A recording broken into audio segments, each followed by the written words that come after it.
வணக்கம், வணக்கம். எனது அன்பு ஜோதிட மக்களே, ஜோதிட பிரியர்களே, அரசியலில் பார்வைகள். விஜய் அவர்கள் அரசியலில் சிக்கிக் கொண்டார். உண்மை அதுதாங்க. மாற்றம் என்ற ஒரு அற்புதமான வார்த்தையை, மாற்றம் என்பது மாறாதது என்று சொன்ன பௌத்தனுடைய தத்துவத்தை இவர் முதல்ல எடுத்து வைக்கிறார். மாற்றம் அப்படின்னு. இந்த மாற்றம் அவர் மனதில் என்னென்ன நினைத்தார் அப்படிங்கிறத அவர் ஒரு சில இடங்கள்ல சொல்லியிருக்கலாம். நான் அவர் பேச்சு கேட்கல. பட் மாற்றம் என்றாலே இப்ப இருக்கக்கூடிய சூழ்நிலையை அப்படியே மாற்றி அமைப்பது அதுதானே. அது உண்மையிலேயே எவ்வளவு பெரிய சிரமம்ங்கிறது இவர் ஒவ்வொரு படியா எடுத்து வைக்கும் போதுதான் அதை காண்பார். நல்லா கவனிக்கணுங்க. மக்கள் அவ்வளவு தூரத்துக்கெல்லாம் விவரம் தெரியாதவர்கள். ஆனா அவர்கள் மாற்றத்தை விரும்பி பெண்கள் ஓட்டு போட்டாங்க. கவர்ச்சியினால் அல்ல. மாற்றம் என்பது தேவை என்ற அடிப்படையில் அவர்கள் ஓட்டு போட்டிருப்பாங்க. அதே சமயத்துல இளைஞர்கள் அத்தனை பேரும் அறிந்தோ அறியாமலோ, தெரிந்தோ தெரியாமலோ கூட அரசியலை பற்றிய புரிதல் அவங்களுக்கு எப்படி இருக்குன்னு தெரியல. ஆனால் மாற்றம் என்ற ஒரு வார்த்தையை காதுல கேட்ட உடனே எல்லாம் மாத்திருவார் தலைவர் அப்படிங்கிற அடிப்படையிலையும் வந்து ஓட்டு போட்டிருக்காங்க. அனைத்து கணிதங்களையும் பொய்ப்பித்திருக்காங்க. அனைத்து கணிதங்கள், எவ்வளவோ கணிதங்கள் போட்டாங்க, எல்லாத்தையும் பொய்யாக்கிட்டாங்க மக்கள். இளைஞர்கள் பட்டாளமும் அந்த பெண்களுடைய பட்டாளமும் பூராத்தையும் பொய்யாக்கி சுக்கு நூறாக்கிடுச்சுங்க.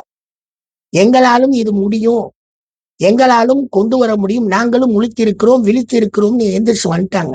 இவ்வளவு நாள் அவங்க நிறைய பேர் ஓட்டு போடல, ஓட்டு போட மாட்டாங்க, அதுக்கு வரல. அவங்க கட்சி ஓட்டுகள், மக்கள் ஓட்டுகள் அப்படின்னே அவங்கவுங்க வாங்கியிருக்காங்க, அவங்கவுங்க அப்படியே இருக்கிறாங்க. ஆனா இவருக்கு கிடைத்த வெற்றி, விஜய் சார் அவங்களுக்கு கிடைச்ச வெற்றி வேற மாதிரி போயிடுச்சு. இவருக்கு அந்த நம்பிக்கையுடைய மாற்றத்தை எதிர்நோக்கி உள்ள, மாற்றத்தை எதிர்பார்த்து கொண்டிருக்கக்கூடிய அந்த மக்களுக்கு இவருக்கு வாக்களித்த மக்கள் பூராமே இறங்கி பூரா ஓட்டு போட்டிருக்காங்க. அதுல எனக்கு சில அனுபவம் இருந்துச்சு, அதை சொல்ல விரும்பல. பட் நல்லாவே வந்திருக்காங்க. இது இவர் மேல் வைக்கப்பட்ட மிகப்பெரிய சுமை. ஒரு சாதாரண சுமையெல்லாம் கிடையாதுங்க. இது அரசு இயந்திரம்ங்க. ஒட்டுமொத்த அரசு இயந்திரங்களும் செயல்பட்டு இந்த தமிழகம் நடந்து போகணும். அப்படி நடந்து போகும்போது இவர் எந்த மாற்றத்தை நினைக்கிறாரோ அந்த மாற்றம் மாறாதது அப்படின்னு சொல்லிட்டு இவர் முன்னாடி கட்சிகள்காரங்க எல்லாரும் உட்கார்ந்து இருப்பாங்க. அவர்கள் ஒரு மாதிரியான அரசியலை நடத்தினவங்க. இப்படி இப்படி நடத்தணும், இந்த மாதிரி செய்யணும், இதுதான் வாழ்க்கை, எதிரிகள், போராட்டங்கள், கொள்கைகள், பிரச்சனைகள் எல்லாத்தையும் சொல்லிட்டு அரசியல் நடத்தினவங்க. நான் எந்த அரசியல் கட்சியும் சாராத ஆளுங்க, நமக்கு அதுல விருப்பம் இல்லை. காரணம், நாங்க எங்களுடைய சித்தாந்தம், சிந்தனைகள் வேற. ஏழைகளை பற்றின சிந்தனைகள் அது எங்கிட்டு போய் சேரும்? நம்மளே அப்படிதான் இருக்கிறோம், வாழ்றோம். ஒரு சாதாரண ஜோதிடர், அவ்வளவுதான். ஒரு பேராசிரியரா பணி செஞ்சு அப்புறம் வந்துட்டேன், நமக்கு எதுக்குடான்ட்டு. ஏன்னா இந்த அமைப்புல இவங்களை பார்க்கும்போது இவர் தலையில வச்சிருக்கிற சுமையெல்லாம் அவங்க ஒரு நாள் இறக்குற சுமை இல்ல. இந்த அரசியல் சுதந்திரம் வாங்கினதுல இருந்து 1962 to 65க்கு பின்னாடி கிட்டத்தட்ட 35, 25, 60 வருஷம் அரசியல் வேறு மாதிரி இருக்கு. சுதந்திரம் வாங்கி வந்த அரசியல் 65 வரைக்கும் ஒரு மாதிரி, 65க்கு பின்னாடி இந்தியாவுடைய அரசியல் கட்டங்களே மாறி போய் நிக்குது. கிட்டத்தட்ட 70, 75 வரைக்கும் ஒரு குரூப் ஆஃப் அரசியல்ல நேர்மை, நியாயம் எல்லாம் பார்த்திருக்காங்க. ஒரு குரூப் ஆஃப் அமைப்புகள் மாறி போய் கிடக்கு. ஏகப்பட்ட விஷயங்கள் இங்க 80, 85க்கு பின்னாடி எல்லாம் எக்கச்சக்கமா மாறி போச்சு. ஏகப்பட்ட இதுகள் மாறி போச்சு. 65ல இருந்தே தொடங்கலாம். அப்படி இருக்கக்கூடிய ஒரு 60 ஆண்டுகள் வளர்ந்த இந்த அரசியல் அமைப்புகள்ல இருக்கக்கூடிய பல்வேறு வேர்கள் விட்டு நிற்கக்கூடிய இந்த செயல்களை எப்படி இவர் மாற்றி அமைக்க முடியும் அப்படின்ற ஒரு கேள்வி இனிமே எல்லார்ட்டையும் வரும். மாற்றி அமைக்க போகும் பொழுதே மாற்றங்கள் வந்துடும். மாறாது, அது மாறாது, இது மாறாதுன்னே சொல்லி சொல்லி சொல்லி பழையபடி இவர் இதே நிழலுக்குள்ள வந்து சிக்கிக்குருவாரோங்கிற ஒரு எண்ணம். ஏன்னா அவரை விடுங்க, அவர் தன்னுடைய தனித்தன்மையில் தன்னுடைய அந்த சினிமா பந்தத்துல அவர் மக்கள்கிட்ட வந்து சேர்ந்திருந்தாலும் ஓட்டு போட்டவர்கள் அப்படியெல்லாம் நினைச்சு போடல. ஒரு தலைவனை உருவாக்குவோம் நினைச்சு போட்டிருக்க மாட்டாங்க. ஏன் இந்த ரெண்டு கட்சியும் பார்த்தாச்சு, ஒரு மாற்றத்துக்கு ஒரு கட்சி வரட்டும், அவர் என்னதான் மாத்துறாருன்னு பார்ப்போம்ன்ற மாதிரி போட்டாங்க. ஆனால் இதை தக்க வைத்துக் கொள்ளக்கூடிய அந்த எளிய மக்களின் நம்பிக்கை போல் இவர் செயல்பட முடியுமா? இவர் செயல்பட விடுவார்களா? இவர் செயலுக்கு கொண்டு போவாங்களா? ஏன்னா இவர் சொன்னது அத்தனையுமே இருக்குது இங்க இந்தியாவுல. இத பூரா இவர் மாத்தணும். அதை நடக்க விடுவாங்களா? செயல்படுத்த விட்டுருவாங்களா? முதல்ல இப்ப கூட பார்த்தேன், இந்த பேப்பர்ல பாக்குறேன், தினமணில தாவேகா 108 கட்சி, 108 எம்எல்ஏ, இன்னும் 10 எம்எல்ஏ வேணும் இவருடைய அந்த இதுக்கு ஆட்சி அமைக்க. 10 எம்எல்ஏவை இவர் எங்க இருந்து வாங்க முடியும்? வாங்கக்கூடியவர்கள் அத்தனையுமே இவர் நினைக்கிற மாற்றத்துக்கு உட்பட்டவங்களா? அந்த கேள்வி நம்மகிட்ட இருக்கு. எளிய மக்கள் சார், தமிழக மக்கள் எல்லாம் ரொம்ப அற்புதமான மனிதர்கள், பொறுமையும் அமைதியும் கண்ட மக்கள்கள்.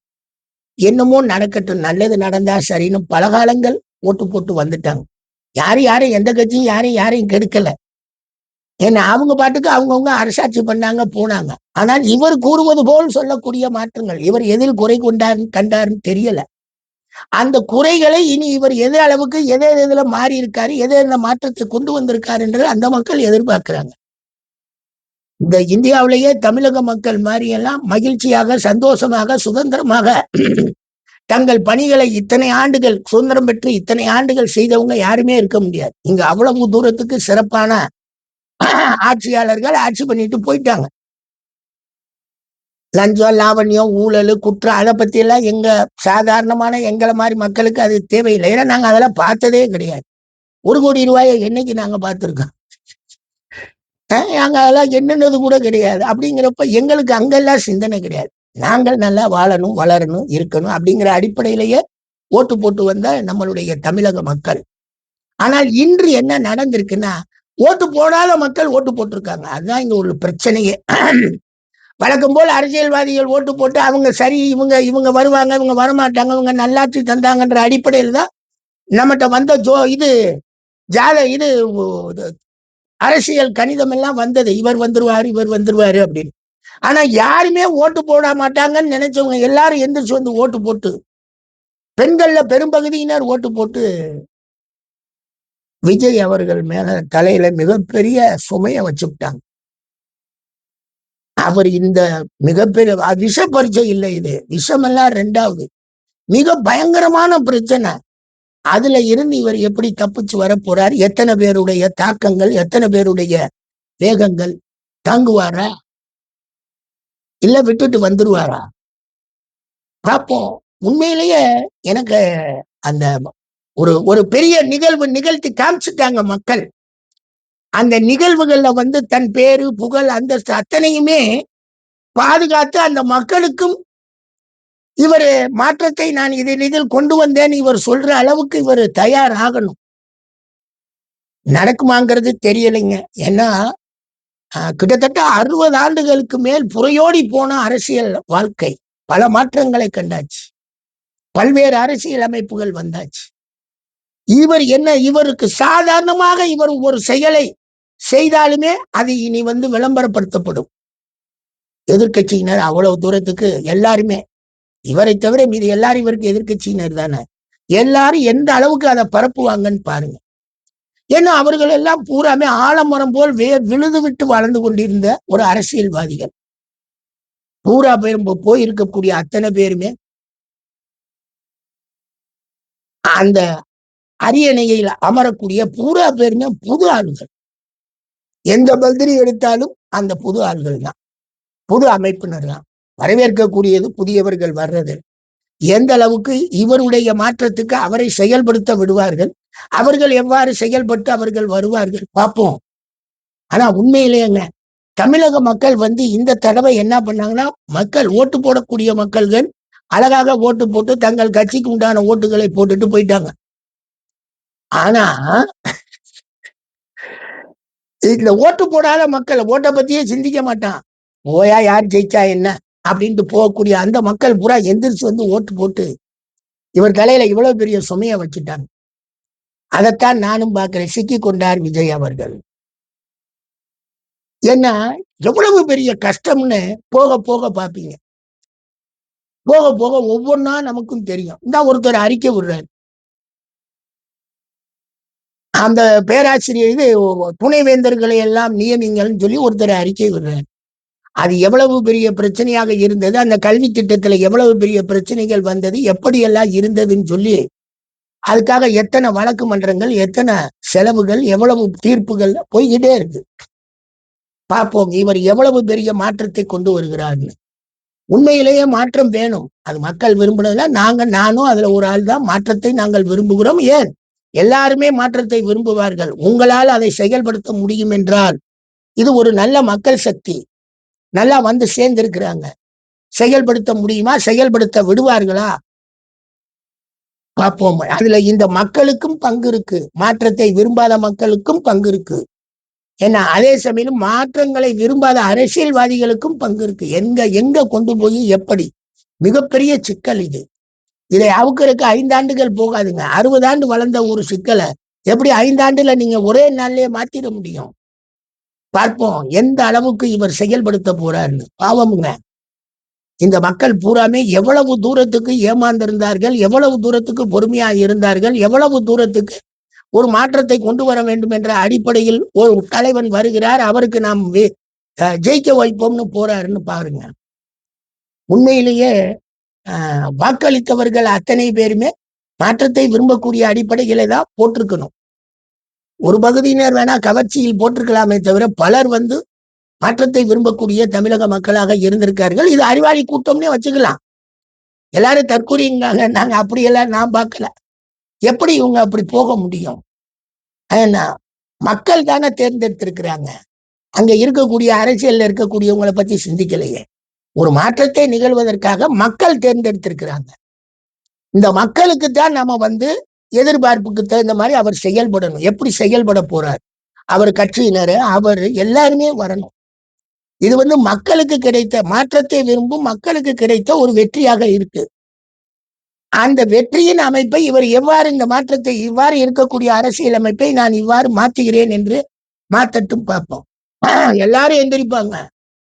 எல்லாரும் எந்திரிப்பாங்க.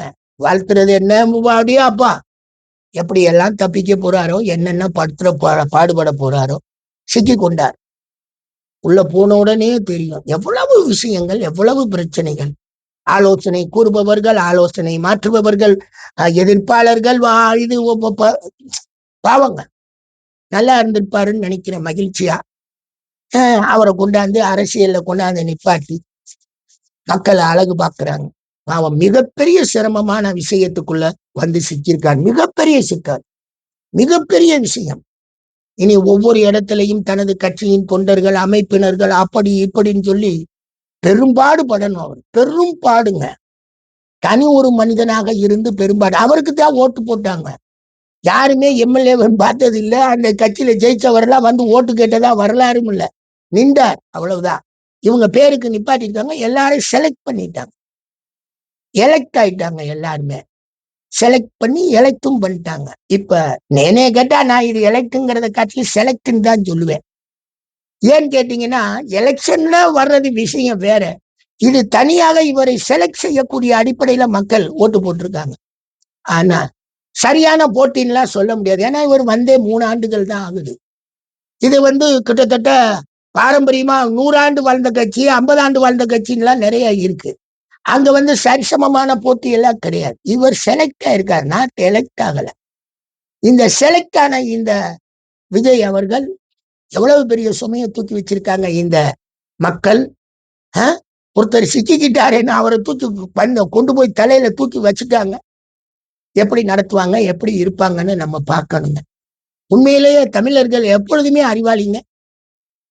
யாரும் தற்குறிகளும் அல்ல, யாரும் முட்டாள்களும் அல்ல. அந்த அறிவாளிகள் இந்த ஒரு வார்த்தையின் கூற்றை கண்டு இவர்கள் இதை செயல்படுத்தி இருக்கிறாங்க. உண்மையிலே போன ஆண்டு போன வருடம் நம்மளை ஆட்சி பண்ணவங்க அத்தனை பேருமே அரசு எப்படி இயங்கணுங்கிற அடிப்படையிலேயே ஆட்சி பண்ணி நம்மை தொந்தரவு செய்யாமல் நம்மளுக்கு துன்பத்தை பொதுமக்கள் யாவருக்கும் துன்பத்தை கொடுக்காமல் அரசாட்சி செஞ்சுட்டு போயிருக்காங்க. ஒரு துன்பமும் நம்ம அனுபவிக்கல. இந்தியாவிலேயே தமிழகத்துல தானங்க சொர்க்க பூமி, எல்லாமே விளையக்கூடிய அற்புதமான பூமி. அதனால நான் யாரையும் உயர்த்தவும் கிடையாது, தாழ்த்தவும், எனக்கு அது பிரச்சனையே கிடையாது. நாங்கெல்லாம் அரசியல் சாராத ஆள். ஆனா இவர் இப்ப செலக்ட் பண்ணவங்க அத்தனை பேருமே மாற்றத்தை விரும்பி ஒரு மிகப்பெரிய பொறுப்பை கொண்டாந்து இவர் தலையில வச்சுட்டாங்களே, இவர்னால அதை சரிபடுத்த முடியுமா அப்படிங்கிறதுலதான் இருக்கு. பார்ப்போம் என்ன.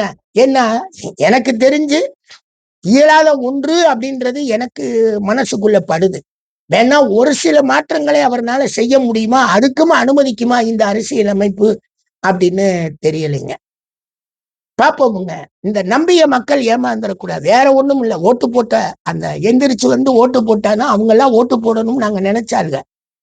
அவங்கள யாரும் அரசியல் படுத்தல. அவங்க யாருக்குமே அவங்க அரசியலுக்குள்ளேயும் வரல. அவங்க பாட்டுக்கு இருந்தாங்க. ஆனா இவர் மாற்றம்ங்கிற வார்த்தையை சொல்ல உடனே எல்லாரும் உள்ள வந்து என்னதான் மாறுது. வேலை வாய்ப்பு எவ்வளவு பெரிய பிரச்சனை, வேலை வாய்ப்புல இருக்கக்கூடிய மனிதர்கள் எவ்வளவு பெரிய பிரச்சனை, அதெல்லாம் பார்ப்போம் ஒவ்வொன்றா இவங்க எப்படி. ஆனா மிகப்பெரிய சுமையை கொண்டு வந்து கொடுத்து சிக்கி கொண்டார் அற்புதமான ஒரு இளைஞர். அழகாக சிக்கி கொண்டார். என்ன செய்வார்னு பார்ப்போம். மாற்றம்ங்கிற வார்த்தையை சொல்லிவிட்டார். அது சொல்லாம வந்திருந்தா கூட பரவாயில்ல, அரசியல்வாதிகளோட இவர் அரசியல்வாதின்னு இருப்போம். இவர் மாற்றம்ன்றத ஒண்ணு சொல்லி வந்து அரசியல்வாதியா மாறி இருக்கார். என்ன மாற்றத்தை சொன்ன, மாற்றம் என்பது நிலையாதுன்னு சொன்ன புத்தரை இந்தியாவை விட்டு ஓட விட்டாங்க சமய மதத்தினர்கள். ஓட விட்டு இவர் போய் வெளிநாட்டுல இப்ப கடவுளா மாறி நிக்கிறாரு. இவர் கொள்கையவே மறந்துட்டாங்க. இவர் சொன்ன கொள்கை எல்லாம் ஹீனயானம். அவங்க வச்சிருக்கிறது பூரா மகாயானம்னு கொண்டு வந்து போட்டாங்க. பொட்டு வச்சு சாமியாக்கி விட்டாங்க. எல்லா விதமான இவர் சொல்லாதது அத்தனையும் அவங்க இன்னைக்கு செயல்பட்டு கிழக்கு உலக நாடுகள் அல்லது நமக்கு மேல இருக்கக்கூடிய வடக்கு சைனா போன்ற நாடுகள் எல்லாத்திலையும் ஜப்பான் போன்ற நாடுகள்ல இவர் கடவுளா மாறி போய் நிற்கிறார். இவருடைய கொள்கையை பின்பற்றக்கூடியவர்கள் அங்க இருக்கக்கூடிய 100 பேர்ல ஒரு 20% கூட இருக்காது. 80% வேற மாதிரி மாறி இருக்கும். எனவே தயவு செய்து மக்களே பொறுமையாக இருப்போம். என்னதான் மாற்றங்கள், ஏன்னா பெரிய விஷயம்ங்க. அதை வந்து சொல்லிட்டாங்க. நீங்களும் வாக்குகளை கொடுத்து அவரை செலக்ட் பண்ணிட்டீங்க. எலெக்ஷன்லாம் நான் சொல்லவே மாட்டேன். சம எதிரிகள் எலெக்ஷன். இது வந்து இவருக்கு நீங்க செலக்ட் பண்ணிட்டீங்க. இது எலெக்ஷன் கிடையாது, செலக்ஷன். அழகாக பண்ணி வச்சிருக்கிறீங்க. சுமையை தூக்கி அவர் தலையில வச்சிருக்கீங்க. எப்படி வர்றாருன்னு பார்ப்போம், எப்படி என்னென்ன செய்கிறாருன்னு பார்ப்போம். ஆனால் உண்மையில் பெருஞ்சுமையை சுமப்பதற்கு தயாராகி கொண்டிருக்கிறார் விஜய் அவர்கள். நன்றாக இருக்கணும், நல்லது செய்யணும். மக்களுடைய அந்த மாற்றத்தை விரும்பிய மக்களுக்கு முடிந்தவரை தன்னால் முடிந்தவரை மாற்றங்களை தரணும்னு உண்மையிலேயே அவரை வேண்டிக்கிறேன். உண்மையிலேயே வாழ்த்துக்கள். ஒரு புதியவர் வருகிறார், என்னதான் செய்கிறாருன்னு பார்ப்போமே. அது ஒரு நல்லது தானே. நமக்கு அரசியலுக்கு சம்பந்தம் கிடையாது, நம்மளால போக முடியாதுங்க. இருந்தாலும் பெருஞ்சுமையை தூக்கி இந்த மக்கள் மாற்றம் என்ற ஒரு வார்த்தையில் செலக்ட் பண்ணி வச்சிருக்காங்க. நல்லபடியாக செயல்படணும். நன்றி, நன்றி, நன்றி.